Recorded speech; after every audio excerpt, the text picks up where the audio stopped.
Muito bem, vamos então recomeçar o nosso estudo sobre controle de constitucionalidade. Na última aula nós estudamos a ação direta de inconstitucionalidade, a ADI. Pudemos então traçar uma espécie de plataforma, uma espécie de base, onde nós vamos nos apoiar para estudar as demais ações do controle de constitucionalidade concentrado, ok? Na aula de hoje nós vamos estudar a ADC, a Ação Declaratória de Constitucionalidade, ok? Muito bem. Esse mecanismo, começando pelo ponto legislação. Esse mecanismo, a ADC, ela não faz parte do texto original da Constituição Federal. A ADC, na verdade, ela foi criada por uma emenda. Ela foi introduzida por uma emenda à Constituição, que é a emenda número 3 de 1993. Ao contrário da ADI, que conforme nós estudamos, como parte já integrante do texto original da Constituição, a ADC foi introduzida por essa emenda que modificou o artigo 102, inciso 1, a linha A do texto constitucional, ok? Trazendo essa grande inovação. Muito bem. Tópico 2, conceito. O que é a ADC? O que seria esse instrumento? Veja, a ADC é uma ação do controle de constitucionalidade concentrado, no qual busca-se ao Poder Judiciário, bate-se às portas do Poder Judiciário, um requerimento de uma decisão que declare aquela norma, aquela lei, como constitucional.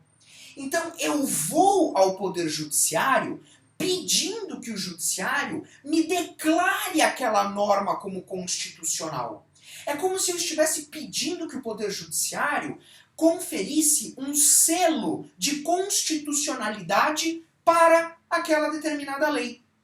E a pergunta que se faz imediatamente seguinte é: qual o objetivo disso? Para que foi necessário criar um mecanismo nesse sentido? Para que eu preciso de uma ação para bater as portas do Judiciário pedindo que ele declare uma lei constitucional? Veja, quando nós tivemos a oportunidade de estudar a teoria geral do controle de constitucionalidade, nós observamos que toda lei que ingressa no ordenamento jurídico, toda lei que se acopla ao ordenamento jurídico e faz parte dele, goza de uma presunção de constitucionalidade. Veja, se a lei passou pelo processo legislativo, se a lei, em tese, respeitou todas as normas do processo legislativo, se ela é compatível com o texto constitucional, e se ela entrou no ordenamento, se ela foi sancionada, promulgada, ela goza automaticamente de uma presunção de constitucionalidade. Então, repito a pergunta: para que eu preciso da ADC? E a resposta é pelo seguinte, veja que coisa interessante. Essa presunção automática de constitucionalidade, ela é uma presunção relativa, ou iuris tantum, como chama a doutrina. É uma presunção relativa. Se é relativa, pode ser elidida por prova em contrário. Então, veja, até o que nós estudamos na aula passada, que foi a ADI. Veja, a ADI é uma ação onde eu vou ao Poder Judiciário pedir que o Judiciário me diga que uma lei é inconstitucional. A ADI, por excelência, é um mecanismo que eu tenho para quebrar essa presunção relativa de constitucionalidade. Agora, a ADC, ela veio com a finalidade, com o objetivo de transformar essa presunção relativa de constitucionalidade em uma presunção absoluta. E veja, a ADC, a decisão proferida em sede de ADC, conforme nós vamos ver daqui a pouco, produz o efeito vinculante. Então, a partir do momento que eu tenho uma ADC julgada procedente e o judiciário me atesta que aquela lei é constitucional, o efeito vinculante entra em cena para, como o próprio nome sugere, vincular os demais órgãos do Poder Judiciário. E aí aquela presunção que antigamente era relativa, que podia ser elidida por prova em contrário, se tornou absoluta, ok? Esse é o grande objetivo da ADC. Tá claro? Muito bem. Os próximos tópicos, competência e legitimação, não vale a pena que a gente ficasse debruçando sobre eles, porque eles são rigorosamente iguais ao que nós já estudamos com a ADI. Em termos de competência, a ADC é uma ação de competência originária do Supremo Tribunal Federal, assim como todas as demais ações do controle concentrado, ADI, ADC, ADPF e ADO, não temos aqui grandes novidades. Em relação à legitimação, mesma coisa. A legitimação também é igual. Reporto, portanto, os senhores para o artigo 103 da Constituição para que vejam lá o rol de legitimados. É rigorosamente a mesma coisa. Em relação ao objeto, também é um tópico simples, mas aqui a gente tem que só fazer uma observação. Nós vimos que o objeto da ADI comporta, abarca leis ou atos normativos, tanto de âmbito federal como estadual. Pois muito bem, na ADC o objeto é mais restrito. Ou seja, na ADC o objeto se limita a leis ou atos normativos apenas de âmbito federal. Portanto, a gente fala que o objeto da ADC é mais restrito que o da ADI. Ok? Muito bem. Agora, passando por um ponto que é de grande relevância, é o procedimento da ADC. Veja, conforme eu falei no começo da nossa aula, a partir do momento que nós estudamos a ADI e conseguimos solidificar uma base para a ADI, uma plataforma, nós conseguimos utilizar essa base, essa plataforma, para as demais ações do controle concentrado. Isso nos ajuda de uma forma muito grande. Tanto é que, até uma consideração importante, em termos de procedimento, o procedimento da ADC é regulado pela mesma lei que cuida do procedimento da ADI. Ou seja, a Lei 9868 de 99. Essa lei regula os dois procedimentos, tanto da ADI como da ADC. Então agora nós vamos utilizar essa base só fazendo pequenos ajustes, só fazendo algumas modificações pontuais. Primeiramente, citação do AGU, do Advogado-Geral da União. Veja, na ADI nós estudamos que a citação do AGU é necessária. Inclusive, nós nos detivemos, nós procuramos trabalhar com um pouco mais de profundidade esse tópico. Pois muito bem, aqui na ADC nós temos uma controvérsia. A doutrina se divide. Parte da doutrina fala que a citação do AGU é dispensada. Parte da doutrina fala que não precisa citar o AGU. Outra parte da doutrina afirma precisa citar o AGU, sim. Então é importante, principalmente para fins de concurso, a gente conhecer esses dois posicionamentos. Vamos lá. Primeiro posicionamento. Por que a citação do AGU seria dispensada? Por quê? Veja, essa corrente diz assim, ora, para que eu vou citar o AGU se nesta ação Eu estou buscando exatamente a constitucionalidade da lei. Veja, o meu objetivo com a ADC é conseguir extrair do Poder Judiciário uma decisão que me confirme que aquela lei ou ato normativo é constitucional. Então, é desnecessário citar o AGU para que ele venha defender a constitucionalidade, enfim, toda aquela situação que nós estudamos lá na ADI. É desnecessário.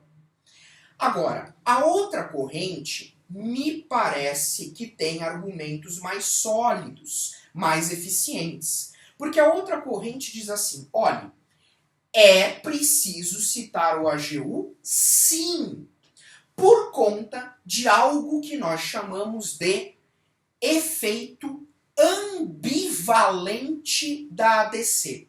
E isso é muito importante. Muito importante. Sugiro, inclusive, que faça uma pausa, faça uma observação nas anotações, no caderno, para tomar nota desse tal efeito ambivalente da ADC. Veja, anote assim.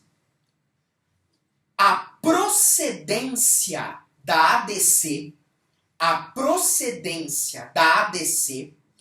corresponde à improcedência da ADI.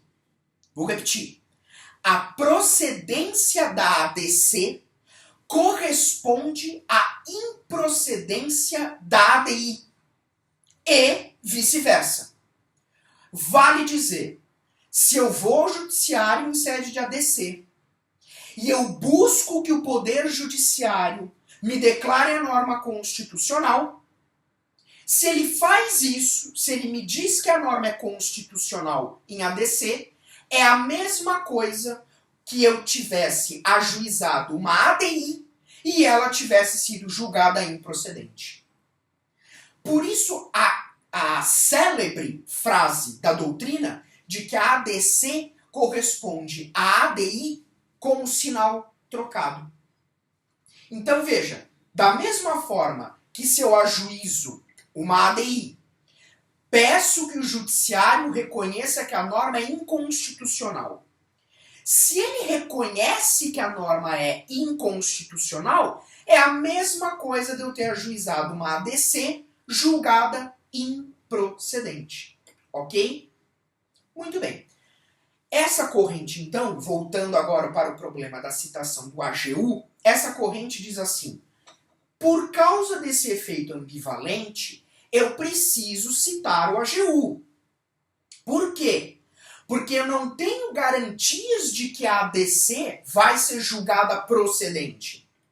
Se a ação declaratória de constitucionalidade for julgada improcedente e, portanto, a norma for declarada inconstitucional, o AGU não vai ter participado do processo e não vai ter tido a oportunidade de desempenhar a sua função. Logo, a citação na ADC também é necessária. Ok? Também é necessária. Muito bem. Isso, evidentemente, estamos aí no campo da teoria, mas eu acho que é uma reflexão que vale a pena a gente conhecer. Muito bem. Próximo tópico, parecer do Procurador-Geral da República. Sem dificuldades aqui também. Exatamente como na ADI, o parecer do Procurador-Geral da República é necessário. Ok? O PGR deve emitir um parecer. Ok? Em sede de ADC. Sem sombra de dúvidas. Tranquilo? Muito bem. Requisitos da petição inicial. Bom, aqui nós temos a seguinte questão. Eu não vou aqui esmiuçar os requisitos da petição inicial, mas eu acredito que seja prudente fazer uma observação aqui. Veja, muito se indagou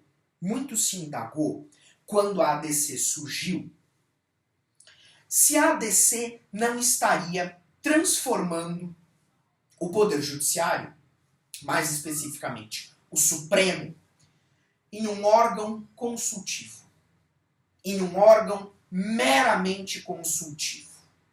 Ok?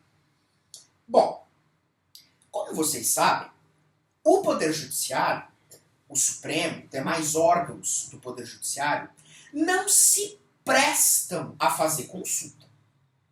Ninguém pode ir ao Judiciário ajuizar uma ação só para ter uma dúvida sanada, só para fazer pergunta. Ninguém vai até o juiz só para fazer pergunta. Ok? E o Supremo, como órgão de cúpula, principalmente, não pode se prestar a esse papel. Então, alguns diziam que a ADC seria até inconstitucional, porque ela estaria colocando o Supremo nessa posição de órgão consultivo. Só que aí, qual foi o argumento que derrubou essa tese? Eu não estou transformando o Supremo em órgão consultivo. Eu estou submetendo ao Supremo uma controvérsia, uma lide. Veja só, a ADC exige como requisito, como um dos requisitos da petição inicial, que eu coloque que existe controvérsia acerca da constitucionalidade da lei e que eu tenho corrente no sentido da inconstitucionalidade por tais e tais razões, e ao mesmo tempo eu tenho a corrente que defende a constitucionalidade por tais e tais razões. Veja que é requisito da petição inicial da ADC eu colocar a controvérsia e colocar os argumentos principais, pelo menos, da controvérsia. E aí eu submeto essa análise ao Supremo. Eu peço, Supremo, eu estou te colocando aqui os dois posicionamentos, da cons e da inconstitucionalidade, e respectivos argumentos. E isso é uma lide, isso é uma controvérsia. Eu estou pedindo, Supremo, resolva para mim este problema. Me diga se ela é constitucional ou não. Então isso não é uma mera consulta. Muito pelo contrário. Isso é uma lide, isso é um conflito que precisa ser dirimido pelo judiciário. Tá claro isso? Então, esse ponto do requisito da petição inicial é muito importante, não só do ponto de vista prático, quando efetivamente uma ADC for ajuizada, mas também para combater, para refutar o argumento de que a ADC seria inconstitucional. Ok? Muito bem. Rapidamente, recurso contra o indeferimento da petição inicial. Veja, a petição inicial pode eventualmente ser indeferida. Cabe recurso nesse caso? Resposta: claro que cabe. A lei dispõe que é o recurso de agravo. Okay? Eu posso agravar dessa decisão. Muito bem. Em relação à votação, aqui nós também não temos grandes novidades em relação à ADI. Para que a sessão de julgamento seja instaurada, eu preciso de no mínimo 8 ministros. Ok? Para instaurar a sessão de julgamento. Bem, para que haja a votação pela cons ou pela inconstitucionalidade, eu preciso de no mínimo 6 ministros. Ok? Quórum aqui é igual ao que nós estudamos na aula passada com relação à votação da ADI. Ok? Muito bem. Intervenção de terceiros. Também não temos aqui maiores novidades. A intervenção de terceiros, via de regra, é proibida na ADC. Mas, importante aqui deixar claro, que o amicus curiae pode intervir. Ok? Que o amicus curiae pode intervir na ADC. Aqui não temos também grandes dificuldades. Desistência. Isso é um ponto que a gente nota que com uma certa frequência costuma cair em concursos públicos. Se pode ou não desistir da ação? Resposta: não, não pode. tá certo? A ADC também ela não admite desistência. Okay? Muito bem. Recursos. Bom, aqui, importante a gente sempre lembrar. Proferida a decisão final em sede de ADC, não cabe recurso contra essa decisão, ok? Salvo, evidentemente, que nós já falamos, os embargos de declaração. Okay? Agora, recursos para alterar a decisão, para rever o mérito, isso não há previsão. Em que pese, evidentemente, ressalto aqui mais um ponto que nós estudamos em outra aula, quando falamos da teoria geral do controle, que o efeito vinculante não vincula o próprio Supremo.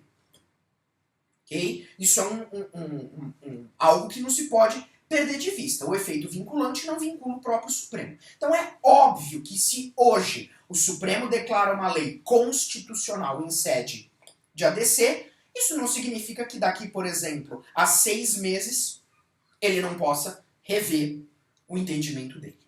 Ok? Então fica aqui essa ressalva. Não cabe recurso, mas nada impede que o Supremo reveja o seu posicionamento.